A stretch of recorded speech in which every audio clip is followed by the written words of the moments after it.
कहानी सुनो, जो कहानी तुम्हें है सुनाई गई। इस कहानी का कोई खुलासा नहीं, राजा रानी का कोई असासा नहीं। ये फकत खेल है और फकत खेल है, पेड़ पौधे बने और ये पानी बने। खेल ही खेल में राजा रानी बने, खेल खेला गया सब तमाशा हुआ। इस तमाशे से दो नाम पैदा हुए, एक राजा बना एक रानी बनी। खेल ही खेल में ये कहानी बनी, फिर जमाने को ये सब सुनाया गया।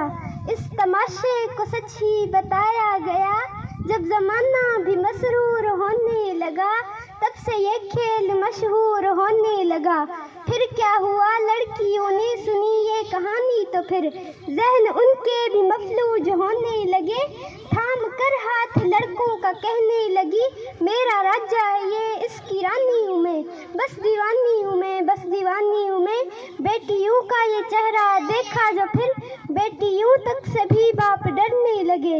इस तमाशे से कई बाप मरने लगे, इसको सच मान कर तुम न करना कभी, कह रहा हूँ मैं तुम न मरना कभी। बात का मान रख उसकी पगड़ी बचा, झूठ है ये फकत झूठ में तू ना, अपना दामन बचा अपना दामन बचा। जाओ गुड़िया कहानी मुकम्मल हुई, कोई राजा नहीं कोई रानी नहीं, इस मोहब्बत की कोई कहानी नहीं, इस मोहब्बत की कोई कहानी नहीं। Thank you.